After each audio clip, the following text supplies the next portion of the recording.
Incoming transmission. Welcome to the Star Trek Attack Wing Battle Bridge podcast, episode 3, the Drive OP. This is our briefing episode in which we will be discussing the scenario before we hold the event. We're going to introduce ourselves and tell you our favorite Star Trek movie as a way to help you guys get to know us a little bit better. My name is Ryan.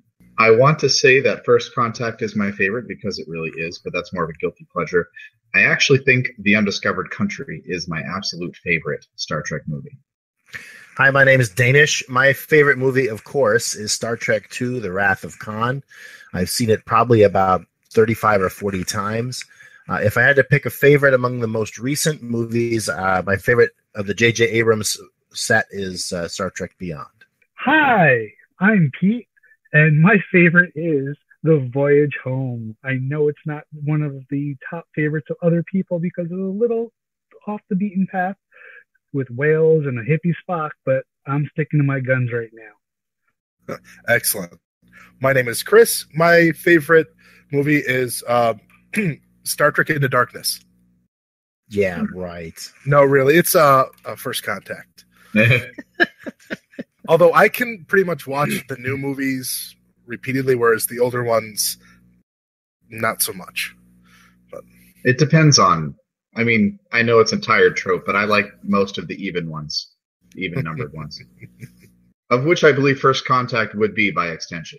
Among the odd ones, I mean, I really like Star Trek III, The Search for Spock. So we're going to be talking tonight about Drive, a Voyager episode OP event. We're going to start by discussing the setup. We're going to go through all the rules as they appear on the WizKids sheet, and then we're going to discuss each section as they come up. So with setup, there are 2 objective tokens that are placed center between west and east on the playing field, and each objective token is 12 inches from the border, which actually puts them, because of the width of the tokens, a little bit closer together. The opening between them, the space between them, is a little less than 12 inches. So that's actually an important thing to remember as you're planning your maneuvers. Each player gets one ship with a hull of 3 or less, which they have to then place along the eastern edge in a 4x4 area, 12 inches from their side. And that is the only ship that is allowed to move until they can fly through the objective tokens. All other ships have to be in the western corner in an 8x4 area and can't do anything until their ship has crossed the finish line, which is represented by the objective tokens in the space between them. However, there are 4 mission tokens that will be placed on the side of the playing field. At the end of each turn, at the end of each end phase, one of them will be removed. And when all of the mission tokens are removed, the other ships then may take actions and movements. If I may, Ryan, just one correction. The starting areas for the reserve fleets are actually 12x4 rather than 8x4. Excellent point. Thank you very much. and it's actually 3 mission tokens instead of 4. Oh, did you say 3? 4? Yeah. Okay. Yeah. For the setup, I don't see anything really major. We'll get to the objective tokens when we talk about the crossing the finish line and what they mean. But this is a pretty basic setup.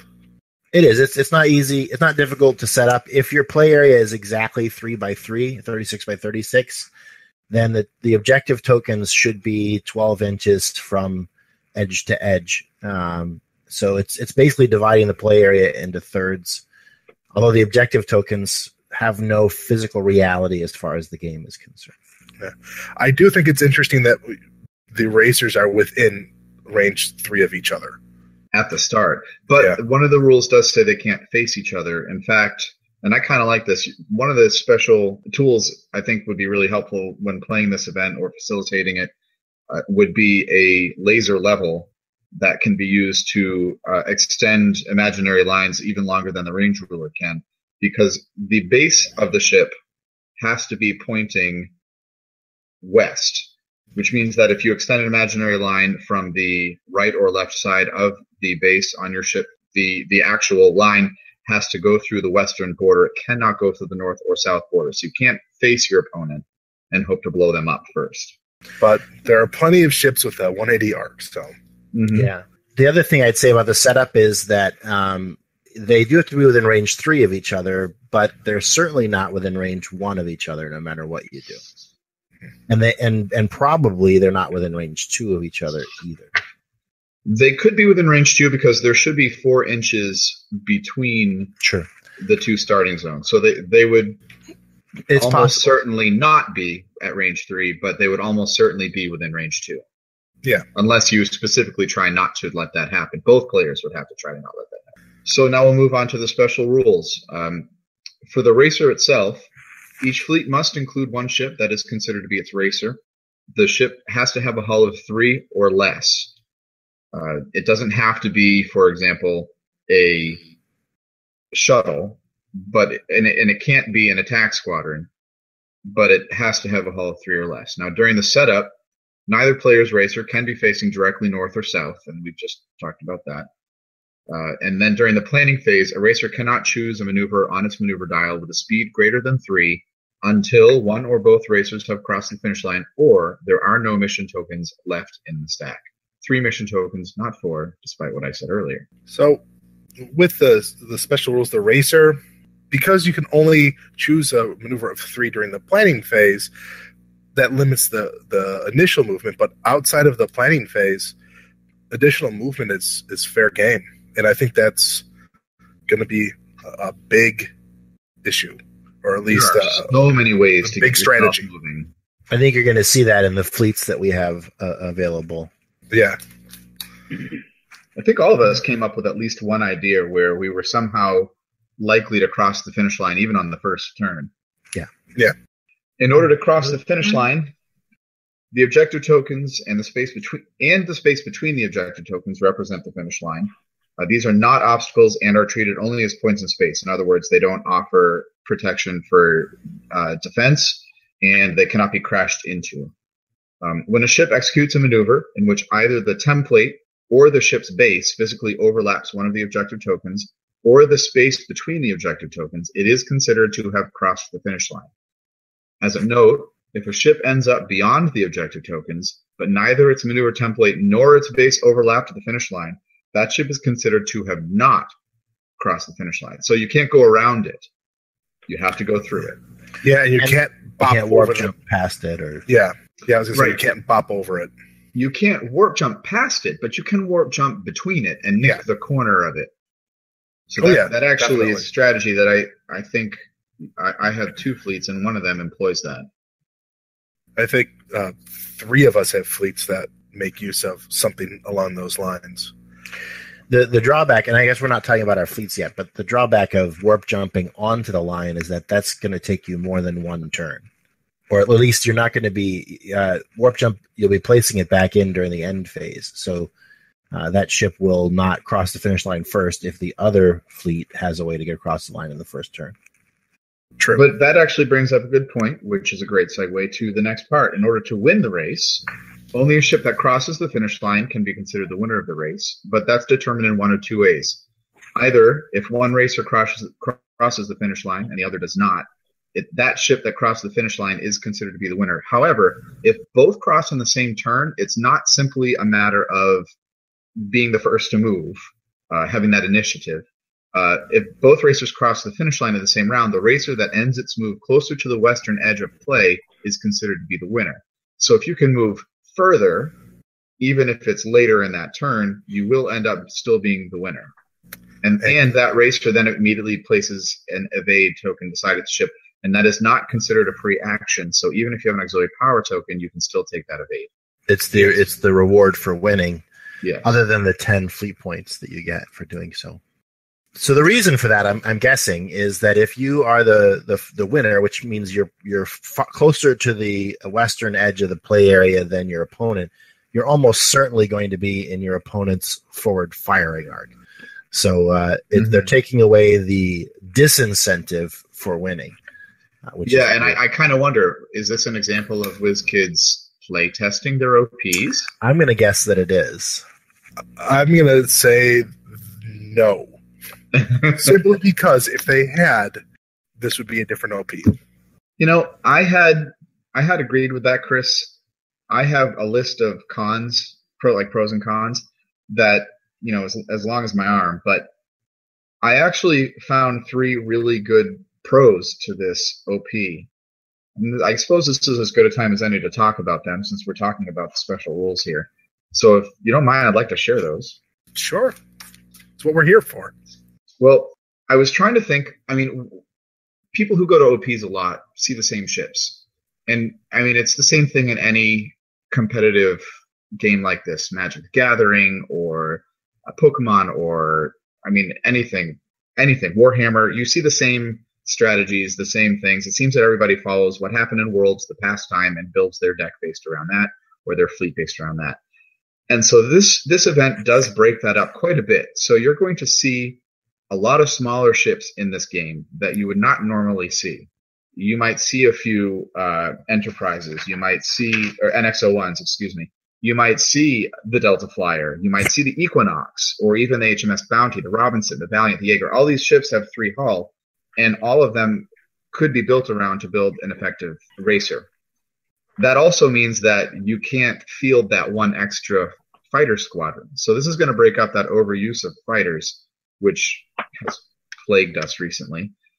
Well, I can say I figured out a way to get 2 fighters into the drive. I'm sure it can be done. And if there is a way, Chris will find it. I see your point about you're seeing different ships being run in different strategies maybe. But the reason why I say they didn't really playtest this is the fact that you can only move a speed of 3. So this is kind of indicating that they're trying to limit your movement, but then they don't say you can't extend that movement later. If one person can get across the line and the other can't, and we're going to discuss this with our fleets, it's going to be a really frustrating, not fun time for the person who's going to get hammered. And that's why I think they didn't really playtest this. I guess I'm going to register a little disagreement with that, and I that's what I thought as well. As I've been thinking it over though, and trying to think the event through turn by turn, I think that it is, especially if you've got people who know what they're doing. I think what you're going to see is that both the players are going to be across the finish line at the very latest by turn 2. And I think maybe. I think it's highly likely. In most cases, yes, I agree with that. So I think that it's not that the person who crosses the finish line first certainly has an advantage. But I don't think that it's going to be an overwhelming advantage. I think it's going to be a slight advantage, and it gives you an incentive to build a fleet that can build a racer that can get across that finish line first. I think that's definitely worthwhile. But I don't think that it's going to be a huge drawback for the person who doesn't cross the finish line first. Well, not if you can't defend against someone attacking you, which we'll talk about. Let's discuss that, and then can we revisit that in just a second, Danish? Yeah, you didn't do the ambushing fleet section, right? And that's an important part that I wanted to mention before we go on, because I'm going to reference that. So with your ambushing fleet, that's what they're calling the remainder of your 130 points, whatever you didn't invest into your racer. So the rest of your ships go into your western corner in a 12 by 4 area, 12, not 8, sorry. And this is the actual text of the OP rules. Neither player's ships, other than their racers, can do anything until the racer has crossed the finish line or the last mission token is removed from the stack. Now that's huge, because that means you can't move, but it also means you can't attack and you can't defend. Right. So if someone were to cross first and somehow prevent your racer from crossing, they get 2 free turns to get across the board and start attacking you, and you can't even roll defense dice. So that's a big deal. After your racer crosses the finish line, that player may use the rest of his ships as normal. But it does say in a note that it is possible for one player to be able to use all of their ships in a round while the other can't. And I agree with you to an extent, Danish, but I still do think that Chris is pretty accurate, and it could really be a bad day if you can't get your racer across the board on that first turn. And I looked at, it's not one of the builds that I have that I'm going to present today, because I don't know that I like where it is. But I think that one of my builds would be, I get across that line, I am going to absolutely prevent you from getting across that line and blow you up. And then and my other 2 ships will be over across in a turn, maybe 2, firing at your ambushing fleet. Mm-hmm. Nobody's going to have fun playing against me with that. Right. So, indeed. One of my fleets that I am presenting today does that. It has its susceptibilities, of course, but they're rare and they're limited to one Chris Kajewski favorite.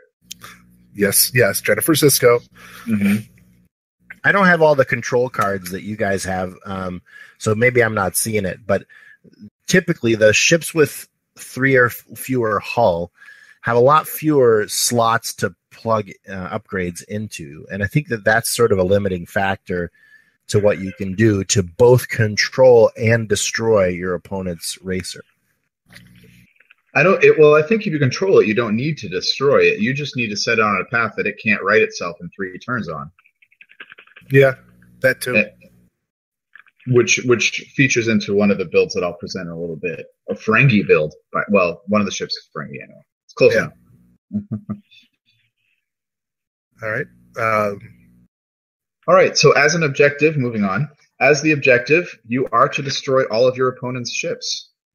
However, if you are the winner of the race, you do get an additional 10 fleet points, which could play into it, but it probably won't too much. Yeah, I mean, if you with builds that are trying to get you across the line in a turn, if you really want those 10 extra points, you can add a automated distress beacon and move an extra 2 to make sure you're farther than your opponent after you've crossed the line, if you are desperate for those 10 points. But I don't see those 10 points being the goal so much as getting your ships free. Certainly, if you're able to destroy all your opponent's ships and you get 130 points, that's going to make up. You're typically going to do a lot better than plus 10 over your opponent. I wanted to talk about how this OP represents the actual episode. I bit the bullet and I watched the episode, and I read through this OP event before I watched the episode, so I was really expecting like there to be an ambush happening or something that really represented how they put this OP together, and I was very disappointed in the episode, but really I should say I was disappointed in the OP for not representing it so well. Yeah, I was expecting that too. I watched it today just so that I could be prepared for, this whole shindig. And I was surprised too. It was a terrorist episode. It wasn't a lie in wait. I don't know. It was interesting. That's not to say I didn't like the episode, but again, the mechanics of the game are such that if we're going to have 130 point builds, they can't just have, bomb on bus situation. You have to have, sorry, that was a Keanu Reeves reference for anyone who's picking up on their 90s. There's a bomb on the bus. Yeah. If it goes faster than 50. Yeah, if it goes faster than 3, it blows up. What? That's probably exactly what they were thinking when they came up with this build. Well, I looked at this and I'm like, how can I represent this episode? Have your fleet start in those corners, in the western corner, and then having a ship token or mission token moving towards that finish line that you have to get to and, let's say, perform a specified action to stop it from blowing up. And if you don't do that in a certain amount of time, it blows up and deals damage to everybody. Because apparently, similar to self-destruct sequence, you mean? Yeah, if the Delta Flyer blew up in that episode, it was going to destroy everybody in that area. But if you blow up a ship by shooting it with phasers, it just blows up right there and doesn't annihilate an entire solar system. Well, then that would, create the obligatory. You must have one male and one female crew on each ship, on your racer, which are going to be proposing to each other and having a giant fight and stopping the race completely. Again, I don't have the proposal card in my collection, so that would be difficult for me. Oh, it comes in the same pack as tea Earl Grey hot. I don't know. I'm pretty sure it comes in the prize pack for this, as far as usefulness About goes. as usefulness, yeah. I came up with this idea. So, build ideas. One of my favorite parts. I have a feeling, because I was doing a little bit of meta thinking here, that there are going to be 4 main ideas for fleets that you're going to see, 4 main strategies.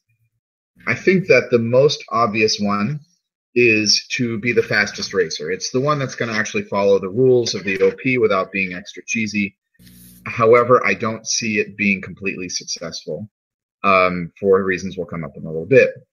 I think that you will also see a lot of people trying to take advantage of the small hull, therefore lighter ship, easier to blow up. And I think you're going to see a lot of people who will have try to kill your opponent's racer. They will beef up their racer as big as possible so that they can try and shoot you down before you can cross the finish line and take advantage of those 2 extra turns. Finally, I think that you'll see a control fleet. You'll find a racer that will try and make you go where you don't want to go so you can't cross the finish line. They will cross the finish line and try and take advantage of it and get those extra fleet points. Of course, the most successful build is probably going to be a combination of these 3, which is why I say that there are probably 4 strategies you'll find. And I really think that the combo fleets are the ones that are going to have the best chance of winning this build. What do you guys think about that? Yeah, I have a feeling that it's going to be a cross between control and getting over the line first. Because there are so many ways to move farther, and some of them will even affect the damage that can be dealt to your flyer, your racer ship. Mm-hmm. So I think that's where you're really going to see the successful builds. I hadn't thought about that either, because if you're relying on being able to kill your opponent's racer and they Picard maneuver, suddenly, you're rolling 4 less attack dice than you were planning, and that's a lot less. So I hadn't even thought of that. So fair enough. I'm willing to admit when I'm incorrect, and absolutely, I think that being the fastest racer is a legitimate strategy that has a good chance to win. You'll want to combo it still, just in case it doesn't work out the way you think it does. But I had said that the control would be the really the splash in for there. Yeah. Although on destroying your opponent's ship, I mean, if your opponent's flying an NX-01, Cloaked Minds could actually take it out, most likely in one hit. As we found out last month with the Tholian OP. Yeah. Okay, so I built two fleets. I had just started to do a fastest fleet, and then I was like, you know what, Jean-Luc Picard and the Picard maneuver on any 3 hull, and that's gonna do it. And I didn't even bother finishing the fleet. I ended up choosing HMS Bounty just because I don't use it very often, and I thought it would be fun to play, especially with being able to do all of those action bar things with just a Federation fleet on it. But I have a control fleet and a kill fleet that I'd like to share today. For the kill fleet, I took as my racer the NX-01. That does have a hull of 3, and I loaded this up to the gills. Yes, you did. Enhanced hull plating is free, of course. It gives it a little bit of staying power in case I face another kill fleet. And I have Mr. Spock on there, which allows me to get a free target lock. That's going to be important. I have B'Elanna Torres on there simply because I needed the extra weapon and tech slots. The bulk of the point of this is the high yield photon torpedo card, not the resource, which is 6 attack at range 2-3. Now that's dicey, because if you let them get across, range 2-3 means they're pretty much going to be at the finish line, and you have to go slow in order to make it effective. With that, I included Tactical Station to give me a +2 when I discard it. And I also took both Immersion Shielding and Systems Upgrade to give me 2 shields. With those 2 shields, I would take Montgomery Scott as my final crew, my final ability to take anything really on this ship. Disable both of those shields to gain 2 additional attack dice. So I'm looking at 9 dice with a battle stations, which is pretty big. Yeah, that's huge. To try and take down the racer in one shot. hull of 3. That means it doesn't have a lot of shields, most likely. And that's a pretty good chance of blowing up a ship, even if I'm rolling 4 less with a Picard maneuver, assuming it's still in range 3 at that point. You also have cloaked mines on there, by the way. Oh, yeah. Geez, how could I forget? I took cloaked mines with the intent. Now, for some reason, I thought that it couldn't be at range 3 of my opponent. And then rereading the card, I was like, oh, range 2, this is a piece of cake. So you drop it at range 2, right near the, right as close to the finish line as you can get, right towards the centers of the finish line as much as you can get. And suddenly, in order to cross that finish line, they're going through your cloaked mines, and there's just one more chance to roll 3 dice against them. That's 12 dice in a turn against a single ship, and they're only rolling defense once. I mean, that's something else. That's pretty powerful. To balance that, I had I've never flown the Prometheus before, especially not with the multi-vector assault mode. So I threw Picard on there with that, and Loger, just so that I could do the multi-vector assault mode twice without having to re-enable it. And then I was also able to throw in the Fighter Squadron 6 with both attack wave and coordinated attack for those extra dice and battle station ability. So nice. This is a glass cannon fleet, but it's a dangerous fleet. Again, I'll throw out there by Jennifer Sisko. Mm-hmm. If I absolutely look at this, I go, well, you have immersion shielding. I'll disable that, and system upgrade, disable that. Even if you re-enable them, you don't get those shield tokens. Oh, see, now I would probably have done disabled the cloaked mines and either immersion shielding or systems upgrade. If I don't have 2 shields, Montgomery Scott just becomes a waste of 5 points anyway. So it doesn't matter. Only 2 shields. It's not per shield you disable. As I look at it, it says disable 2 of your shields in order to gain +2 attack. Well, yeah, that's fair. I love the Prometheus. You will see it in many of my builds. I look at your choice of Commander Spock, and I would run Donald Varley on that, get a free scan token, and use a target lock, and then put Crewman Spock on the Prometheus for the auto conversion of battle stations to hits. That's my personal way of using those cards. I also would say I'm not sure cloaked mines are really going to get you where you want to go. You're placing cloaked mines during the planning phase, and that means that especially if you're doing it at first turn, it has to be within range 2 of your ship. Yes.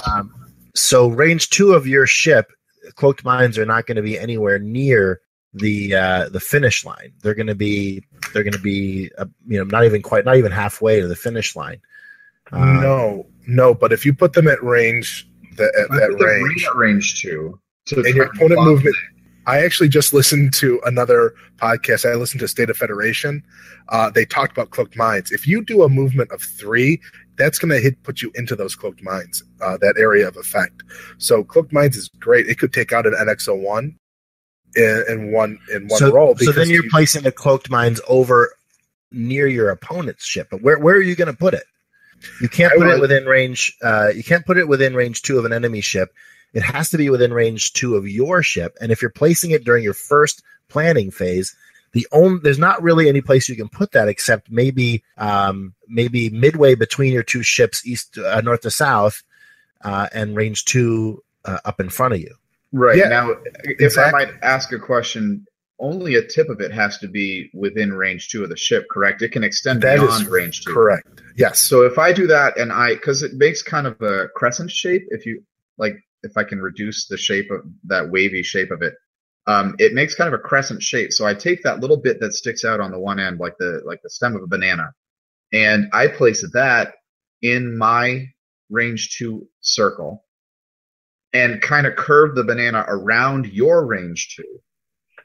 That will kind of brings it toward your flight path, and you will almost certainly pass within range 1 of some part of it on your way to the finish line. So I will at least get the 1 on that first round.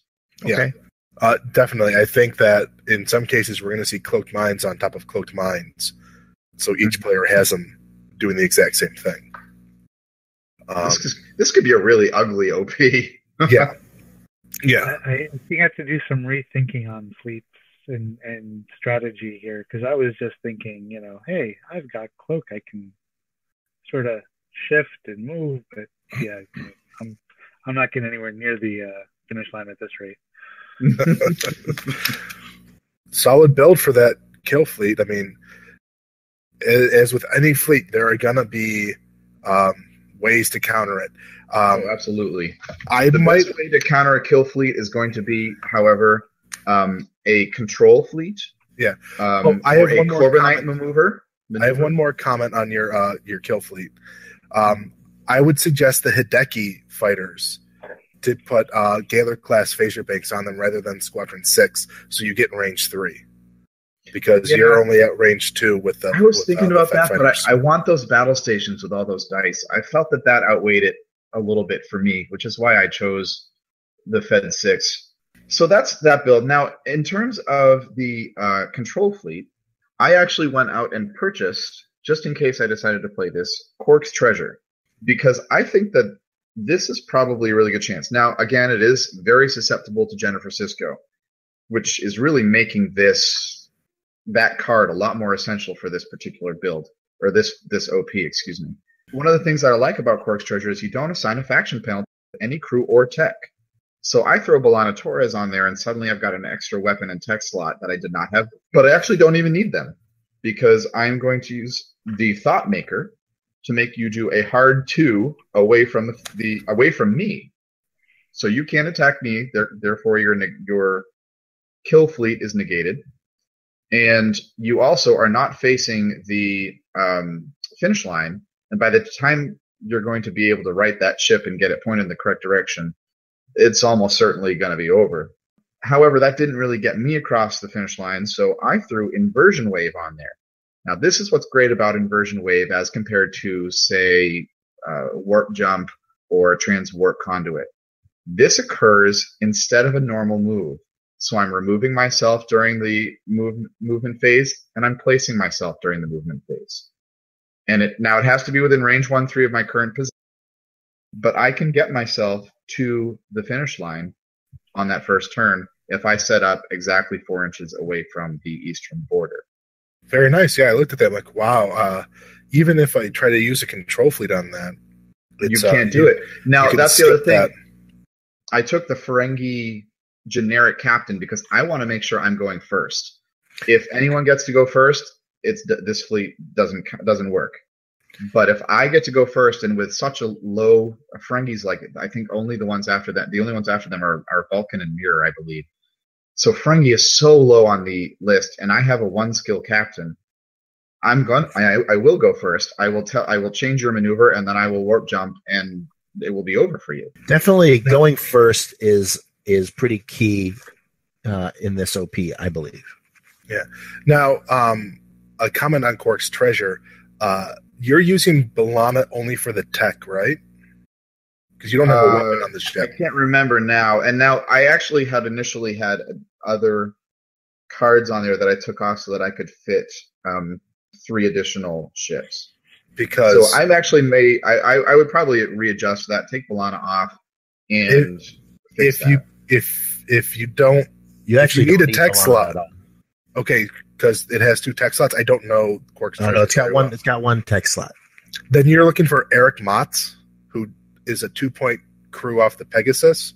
He provides a tech slot, and that would be all I would need because and that could save you B'Elanna Torres's like 2 or 3 points for her. There'd be 2 points, and that's something that I had to go real light on the other 3 ships because of how much it costs for the Quark's Treasure, which wasn't even much. It's only 28 points total, which is really low for a ship. All right, so I put together 3 fleets. One was a blow up your opponent's racer fleet using the Reliant and boosting its attack with the 180 arc. Another was a sensor echoing fleet to kind of move a little bit faster and maybe get through in the second round using Chang and Liviana as an admiral, so I could sensor echo twice in a turn and move that much farther. And then the one that I think I was more likely to play was a win the race in the first round. My ambushing ships would be the Prometheus with Picard, 9 crewman Spock and dorsal phaser array on it. And then backing that up is the Scimitar with Dinatra, Liliana, and I can't pronounce her last name, so I'm not even going to try, and Nanklis, just in case your fleet gets free and I need to take something out that has a lot of defense.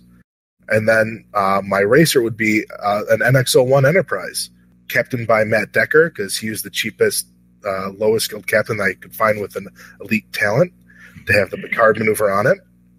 Jennifer Sisko to disable. Zakona to give me some weapons cheaply. And then I took systems upgrade, enhanced hull plating, because it's free, type 8 phasers for free, and upgraded phasers for 1.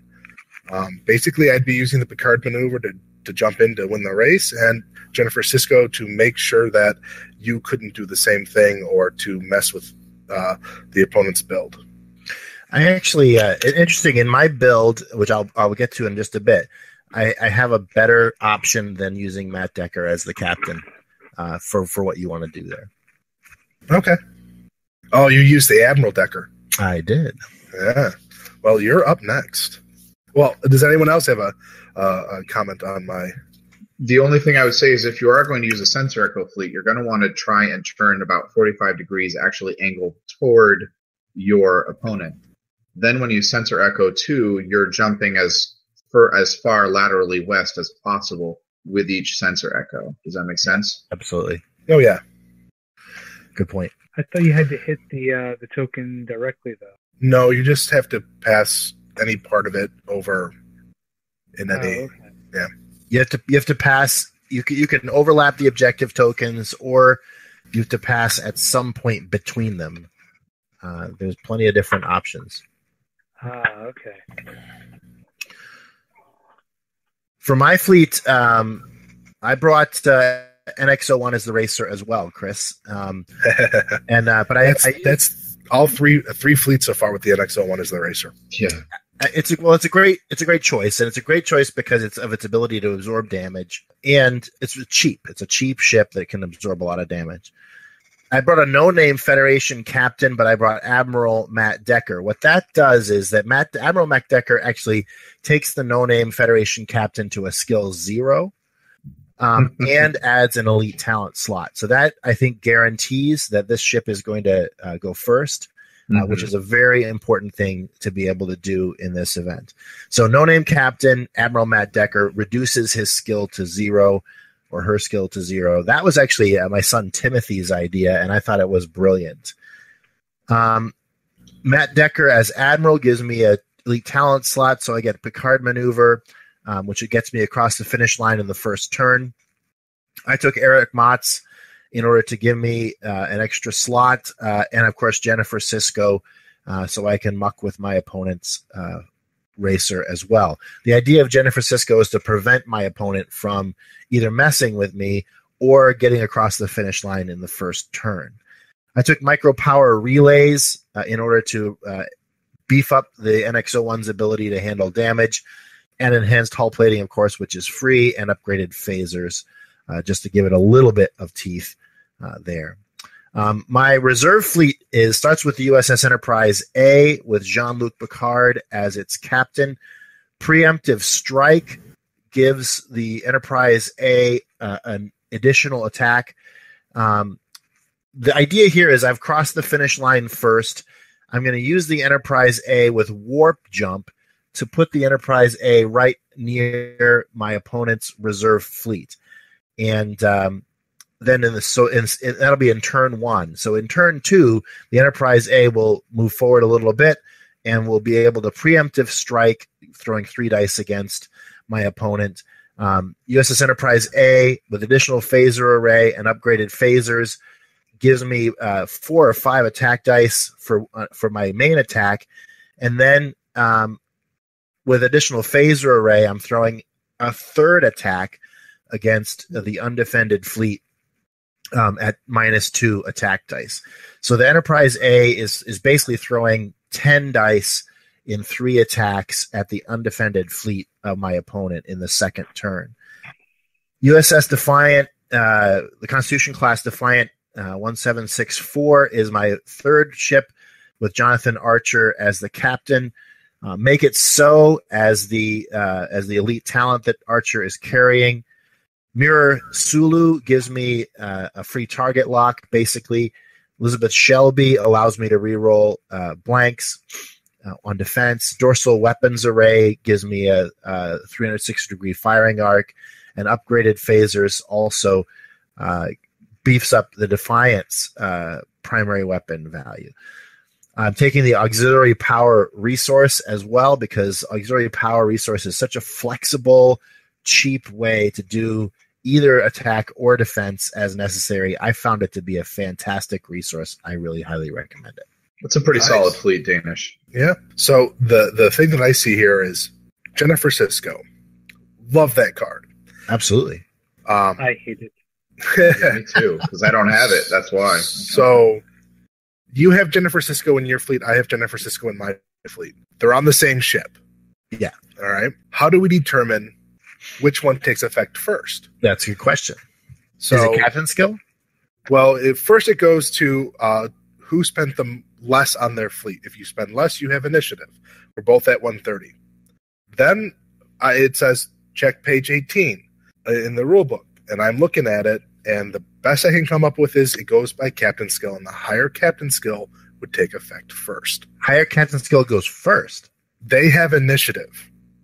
So the way initiative works is for this, so the higher captain skill would take effect first, and then I would get to use mine because I have a skill of 4. Because you've got Spock. Or I have Captain Decker. I took Captain Decker. So my captain is better than your admiral, even though he's the same person. And I would look at this going, okay, disable Picard maneuver so you can't jump, and then then you're Jennifer Sisko, so I get to keep all my stuff. Right. Sure. And other than that, that's the only flaw I see here is that a Jennifer Sisko can hit it. And if you would put the Jennifer Sisko on your USS Defiant and maybe if you had room for it or could swap things out, that would allow you to, now I have to figure out, do I worry about your Jennifer Sisko or do I worry about what do I do? Because that'll change the entire nature of. But if I put Jennifer Sisko on the Defiant cannot do anything until my racer has crossed the finish line or the third turn has completed. So does Jennifer Sisko get to do what she does if the Defiant is basically immobile over on the other side of the board? So Jennifer Sisko takes effect early, before. During setup.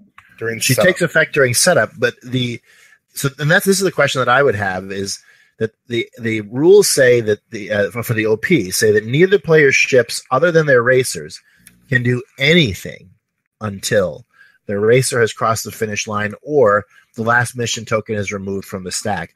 So cannot do anything is pretty broad statement. It's hard for me to believe that Jennifer Sisko on a ship that cannot do anything can do something. The way I see it is that it's happening before this is even your ships are even in the area, because this happens during setup. It's before placement. So it's not before placement. It's after placement, isn't it? Nope, it's during setup. Well, I mean, setup is placement. That's what it is. But I mean, it's during that time. It happened. You do it at the start, before you put anything down. I'd like to see a ruling on that because it seems to me that cannot do anything is extremely broad. Oh, here's what it says. Okay, I'm looking at Jennifer Sisko. At the start of the game, after setup. After setup, fair. Target one enemy ship anywhere in the play area and disable up to 2 upgrades of your choice on that ship. So it's then after setup. My mind, and actually, I think I agree with Danish then. If it happened during setup, I see Chris's side and agree with that because the ships are being set up. If the ships can't do anything, they couldn't be placed on the board, but they are placed on the board during setup. However, since Jennifer Sisko specifies after setup, so setup is complete, but game hasn't started. It's like purgatory. I actually think I have shifted back to Danish's side on this. I would say that unless Jennifer Sisko is on your racer, she cannot perform her actions. So yeah, Jennifer Sisto doesn't work if she's on a ambushing ship. But I want to hear about Pete's build. Oh boy, do you know? I don't know if I want to hear about it anymore. So I think this build is going to put me in dead last place here, because I was thinking the slide fleet like Chris was, with when you move to the sides when you're cloaked. Sensor Echo. Sensor Echo. Sorry, that's the one I was looking for. I was thinking, oh, hey, there's this neat little thing where when you sensor echo, you don't have to go straight across. You go from the top and then you move up a little bit. And so you actually get a little bit more movement going, because I don't have those neat little cards that say, hey, you can, go faster or jump or what have you. Those don't come with the Klingons. They don't seem to be very fast. I go 3 and then I discard it. Everything is discarded when I go 3. Speed has no honor. Yes.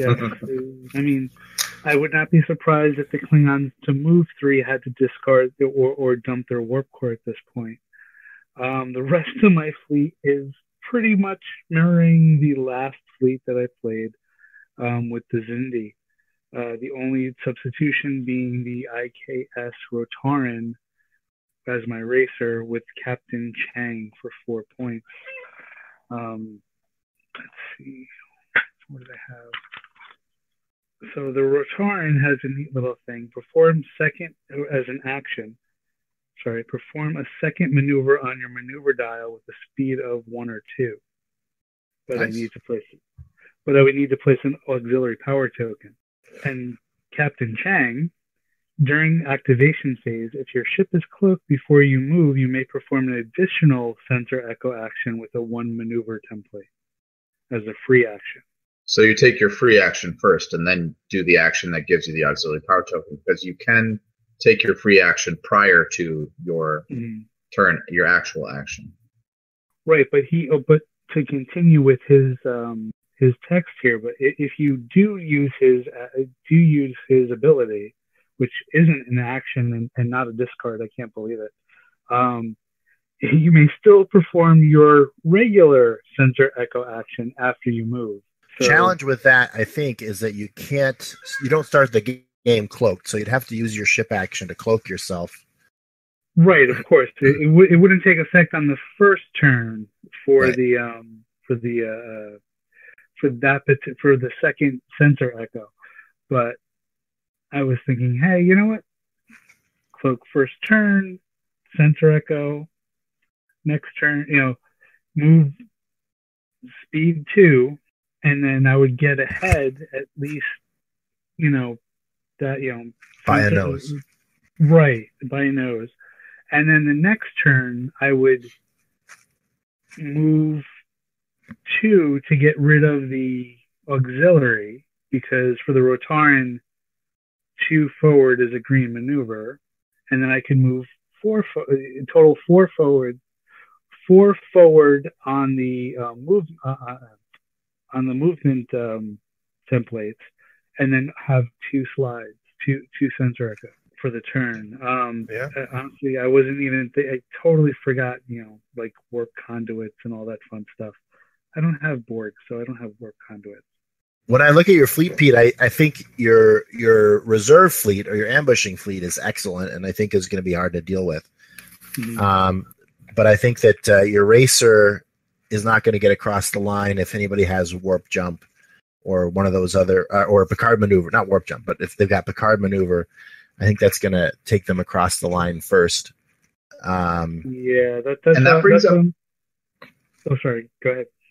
I was just going to say, Danish, that brings up a really good point, because so much, everything that all of us have brought up today, with the exception of Pete, has basically been the first turn.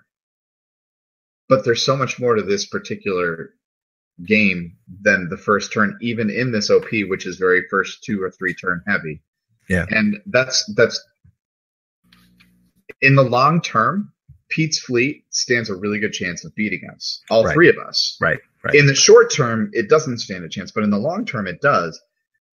And that's not something to just, kind of push under the rug. That's a legitimate thing that I didn't even think about.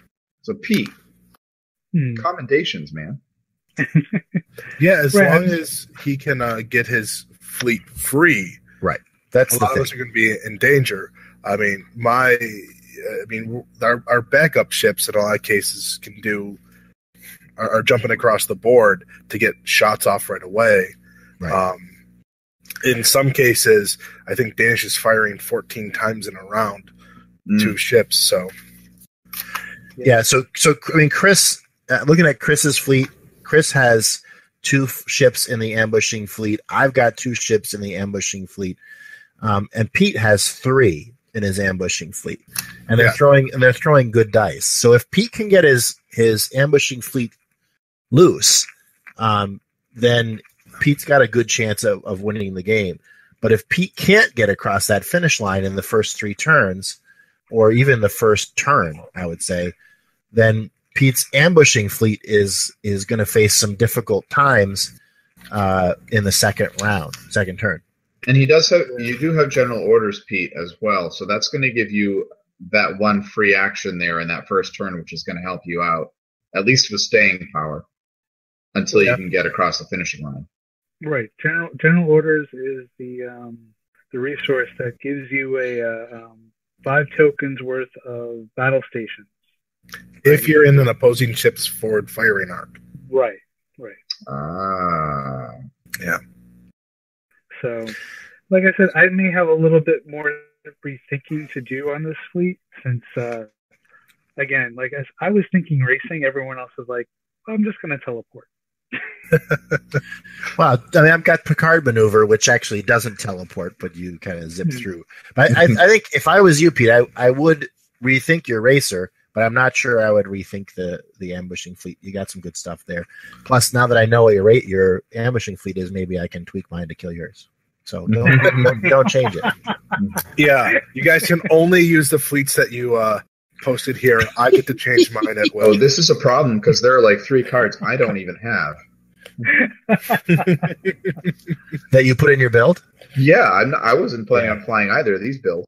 Yeah, actually, I only have 2 upgraded phasers in my possession, so I use 3 in the build. So this is kind of a fantasy build for me too.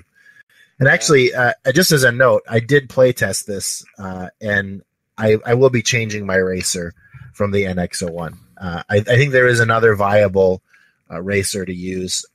The Reliant, I think, is another good racer to use, especially if you want your racer to be able to kill your opponent in the first round. I think Reliant is a better choice. Yeah, that was in my kill your opponent fleet. Yeah. Yeah.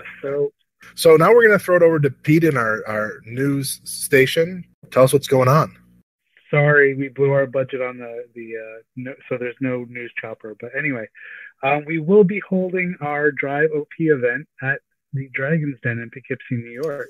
Yay! It is on Poughkeepsie. It is located in Poughkeepsie Plaza on Route 9 in Poughkeepsie, New York. At 2 o'clock. It's going to be at 2 o'clock. Yes, it's going to be at 2 o'clock on Saturday, May 13th. The day before Mother's Day. Yeah, my wife is delighted that the day before Mother's Day I'm going to be playing Attack Wing. Does anybody have any final thoughts about this event? I'm personally not looking forward to it. Other than I love playing the game, I am not a fan of the scenario. The scenario has grown on me. I think they should have done something a little more out of the box. Maybe give us, as part of the OP, like a build your own racer card. Oh, I thought you meant like the little block of wood that we would have to. Soapbox racer? Yeah, pretty much. Graphite powder. Maybe not give out a new model, but just say, here's your base, that's your racer, and you get a little card and you can choose different options for your racer. Just check them off and go, okay, I'm going to use these points to build this, that, and the other thing. Instead of having it be, I don't know. It just seems like if you have your transwarp conduit, you're going to win, sort of thing. It should have been more like a yacht race where you have to hit certain points around, you have to go through an obstacle course or something. Yeah. Everyone has to fly the Bajoran light ship. Yeah. Well, one of the things about the OP events is that they try to make them so that they are flyable by people who only own the starter set. And I guess I haven't even checked, though. Are any of the ships in the starter set hull 3 or less? No. So that's another problem with this OP. Most of the OP events are set up so that a brand new player who only owns the starter set can jump in and at least fly in the event, if not place or win. This is an OP event that does not allow newcomers to participate if all they've got is the starter set. From there, I have created a tiny URL for our website because the original web address was really long. It is http://tinyurl.com/STAWBB. And that'll get you to the podcast homepage, and you'll get to see all of the fleets and everything that we've put together, posted up there. And the good thing is, if you are computer literate, you don't even need the http:// protocol. All you need is to type in tinyurl.com/STAWBB. Our next episode will be our debriefing episode where we'll talk about how our Drive OP event went. Look forward to hearing that in the not-so-distant future. And come and join us if you want. We'll be at Dragon's Den. Amen. Hey, thanks for listening, everybody. If you have any comments or suggestions, you can head over to our Facebook page, Star Trek Attack Wing Battle Bridge, or email us at stawbattlebridge@gmail.com. Live long and prosper, folks. See you next time. Bye-bye. Transfer complete.